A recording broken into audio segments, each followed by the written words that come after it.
Hello students. तो हम कर रहे थे section number 64, subsection 1, clause number 4 and clause number 6। ठीक है, तो जितना हमने कल किया था उसके आगे ये कॉन्टिन्यूशन है। कॉन्टिन्यूशन नहीं है, इट इज जस्ट लाइक कि एक ना फॉर्मूला दिया हुआ है, तो मैं आपको बताती हूँ कौन सा फॉर्मूला है। इट सेज दैट कि अगर तो जो क्लब्ड इनकम है स्पाउस की, फॉर एग्जाम्पल मिस्टर एक्स ने मिसेस एक्स को कुछ पैसे दिए, right. We can take that 5 lakh rupees दिए उन्होंने, मिस्टर एक्स ने अपनी वाइफ को, कि आप इसका जो मर्जी कर सकते हैं, this is a gift from my side और whatever it is, right. हम तो गिफ्ट ही मांगेंगे, मानेंगे इसको। क्यों? क्योंकि हमने क्लब करनी है income, we need to club it, right. तो अगर हमने इसको गिफ्ट माना है तो उन्होंने कहा आप जो मर्जी कर सकते हो इस पैसे का। तो मिसेस एक्स ने ये 5 लाख प्लस उनके पास ना 3 लाख अपने खुद के थे। फॉर एग्जाम्पल वो कोई जॉब करते थे पहले या कोई बिजनेस करते थे, अब वो बंद कर दिया है, तो 3 लाख रुपए ही उनके खुद के हैं, राइट। तो उन्होंने सोचा that okay I would start a business with rupees 8 lakh. तो 5 लाख प्लस 3 लाख कितना हो गया? 8 लाख रुपीज। तो वो सोच रहे हैं कि ठीक है मेरे पास पैसे हैं तो मैं कोई बिजनेस शुरू कर लेती हूँ, राइट। अब बिजनेस शुरू किया तो वो प्रॉफिट्स भी तो देगा। ओके, सो उन्होंने उस साल इस जो 8 लाख का बिजनेस लगाया था अपना, जो 8 लाख का बिजनेस लगाया है, उसमें उन्होंने 2 लाख का प्रॉफिट कमा लिया।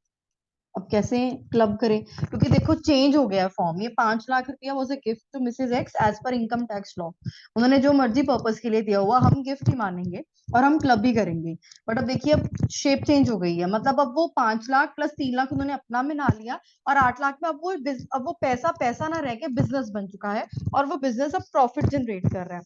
तो इस केस में हम क्लब कैसे करेंगे, राइट। क्योंकि ये अगर मैं देखूं ये 2 लाख प्रॉफिट में इसका भी तो कुछ कंट्रीब्यूशन है ना, जो मिस्टर एक्स ने इनकम दिया है। तो इस प्रॉफिट को भी हम क्लब करेंगे। कैसे क्लब करेंगे? उसका एक फॉर्मूला होता है, that is income from business, that is income from business into amount invested by the individual tax payer, मतलब mister X, right, by total investment made by the transferee. Transferee इसमें कौन हो गया? Mrs X. ठीक है, तो अब देखिए अगर हम इसको फॉर्मूला में डालें तो income from the business is 2 lakh रुपए, amount invested by tax payer was 5 lakh. ठीक है, उन्होंने 5 लाख दिए थे अपनी वाइफ को, डिवाइडेड बाय टोटल कितना उन्होंने लगा दिया? 8 लाख। तो it is just an hit and trial method, जिसमें हम ये निकाल लेते हैं कि कितना एग्रीगेशन बनेगा। तो अगर हम इसको सॉल्व करेंगे तो ये आ जाएगा रुपीज 1,25,000। अब इस 1,25,000 का क्या करना है, इस प्रॉफिट का?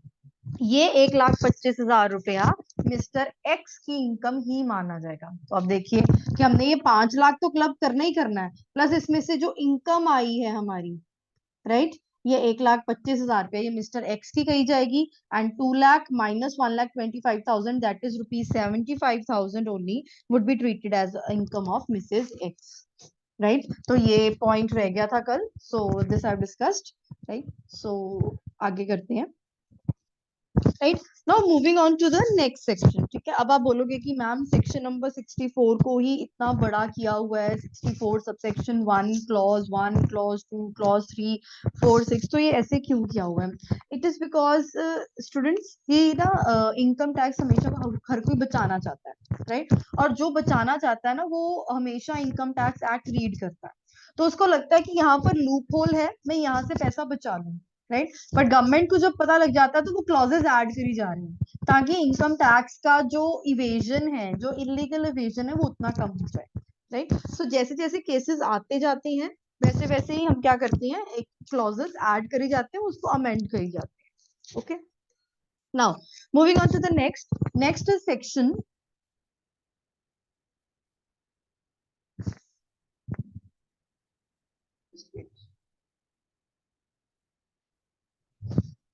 Next is section 64।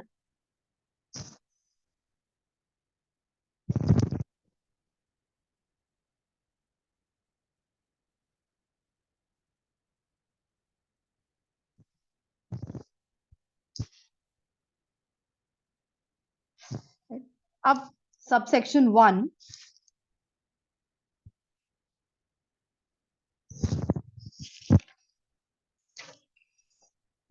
And clause number 7, हमने 6 तक कर लिया था, दिस इज क्लॉज नंबर 7। अब ये क्या कहता है, ये कहता है income from assets, it says income from assets transferred transferred to a person transferred to a person for the benefit of spouse, for benefit of spouse।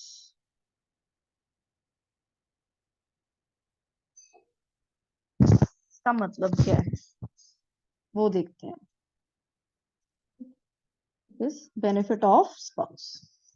अब हम सबकी आदत होती है एज पर कोई भी फैमिली मैन होगा, ठीक है, उसकी आदत हमेशा फ्यूचरिस्टिक प्लानिंग की होती है, राइट, कि इतने पैसे मैं अपने लिए लगाऊं, इतने पैसे स्पाउस के लिए, इतने पैसे बच्चों के लिए, राइट। बट इनकम तो ऑन द होल अगर मैं बात करूं तो जो ब्रेड विनर है ऑफ द फैमिली या जो कमा रहा है टैक्स पेयर उसी की है, राइट। अब फॉर एग्जांपल मिस्टर ए ने कुछ पैसे मिसेस ए के नाम पर कोई म्यूचुअल फंड्स ले लिए, कोई शेयर ले लिया, ओके। अब वो शेयर्स मिसेस ए के नाम पर है, पैसे किसने दिए, मिस्टर ए ने दिए हैं पैसे तो, ओके। नाउ तभी इसका जो कीवर्ड है that is income, that is income, right. Mister A ने पैसे दिए हैं अपने सैलरी में से, अपनी बिजनेस इनकम में से, अपने प्रॉफिट्स में से, कि मिसेज ए के नाम पर कुछ उनके फ्यूचर के लिए, उनके बेनिफिट के लिए मैं शेयर लेके रख लेता हूँ, राइट। अब उसकी इनकम किसके अकाउंट में आएगी, मिसेज ए के अकाउंट में ही आएगी, क्योंकि उनके नाम पर शेयर्स खरीदे हैं तो ऑब्वियसली उनका पैन, उनका आधार कार्ड लिंक होगा हर एक चीज में, राइट। अब इसमें दिक्कत आ जाएगी कि इस इनकम को किसकी इनकम मानना है।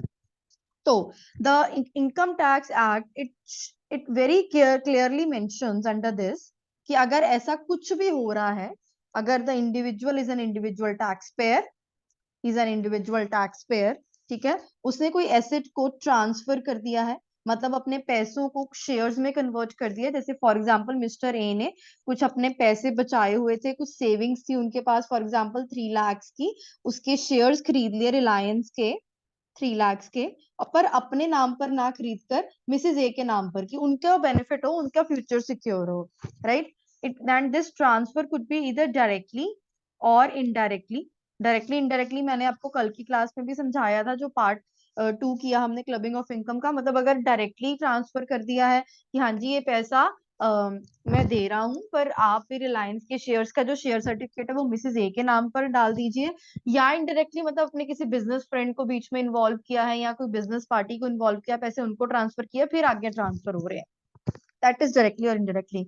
Now there is a very important term over here, to a person, person मतलब a natural human being, right, और एसोसिएशन ऑफ पर्संस, राइट। अब ये एडिशनल नॉलेज है आपके लिए, दो चीजें होती हैं, एक होता है बॉडी ऑफ इंडिविजुअल और एक होता है एसोसिएशन ऑफ पर्सन, दोनों सेम ही होते हैं। अब इसमें क्या है कि कुछ लोग आते हैं, इकट्ठे होते हैं for a common interest, right. जब ये चीज हो जाती है तो वो सारे अपना अपना प्रॉफिट लेकर अपने घर चले जाते हैं, पर ये दो बनाने की क्या जरूरत है, ये body of individuals and association of persons. Body of individuals में ओनली ह्यूमंस, मतलब क्या है, जो लोग फिजिकली हैं वो आ सकते हैं एज बॉडी ऑफ इंडिविजुअल्स, जब कुछ लोग आते हैं इकट्ठे उसको बोलते हैं body of individuals. But association of person, जैसे कंपनी भी तो आर्टिफिशियल पर्सन ही है ना, राइट। तो इसमें कोई भी आ सकता है, फर्म आ गई, कोई कंपनी आ गई, मिस्टर ए आ गया, मिसेस मिसेस ए आ गई, राइट, मिस्टर बी आ गया, फिर मिस्टर बी की कंपनी आ गई, मतलब इसमें कोई भी पर्सन जो आर्टिफिशियल भी ट्रीट है वो भी आ सकता है।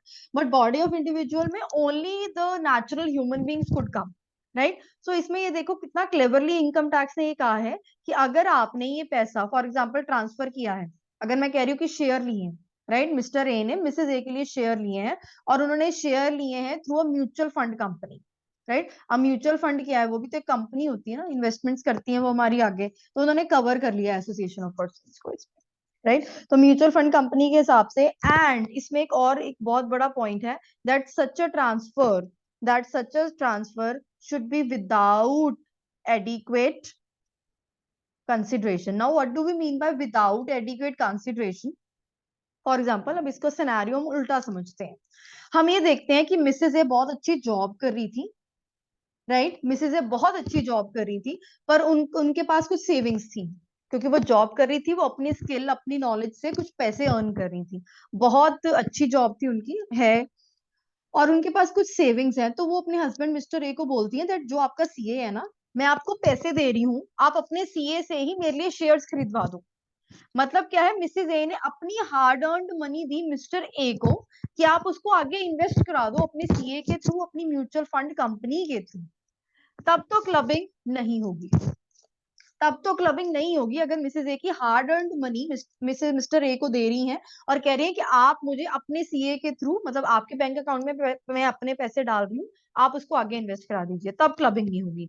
बट अगर पैसे मिस्टर ए के हैं और मिस्टर ए ने कहा कि मैं अपनी अपने वाइफ के बेनिफिट के लिए ये पैसे ये शेयर्स खरीद रहा हूँ रिलायंस के, और मिसेज ए कोई जॉब नहीं करती, कोई बिजनेस नहीं करती, उनके पास कोई पैसे कमाने का सोर्स नहीं है, देन द रिलायंस के शेयर्स पर जितना भी डिविडेंड आएगा वो सारा का सारा मिसिस ए का नाम मानते हुए, मिसिस ए का रिलायंस के ऊपर, ये रिलायंस के जो शेयर्स हैं इनके ऊपर जितना भी डिविडेंड आएगा वो मिसिस ए का नाम मानते हुए मिस्टर ए का ही ट्रीट होगा, and it would be clubbed into the income of mister A. So right, what do we mean by without adequate transaction, मतलब क्या है, कंसिडरेशन, अगर तो मिसेस ए जॉब करती होती, उन्होंने अपना पैसा कमाया होता, वही आगे दिया होता मिस्टर ए को कि आप अपने सीए से या अपनी म्यूचुअल फंड कंपनी से मेरे मेरे लिए भी शेयर्स खरीद लो, तब तो वो मिसेस ए की इनकम ही होती। बट अगर मिस्टर ए अपने पैसों में से दे रहे हैं कि मेरी वाइफ के लिए शेयर खरीद दो, तो then it the dividend income would be treated as the income of, would be treated as the income of Mr. A only, and it would be clubbed to the income of Mr. A, right? अब इसी के corresponding एक और section है, इसी के corresponding एक और सेक्शन है, that is section number 64(1) and clause number 8, clause number 8, right?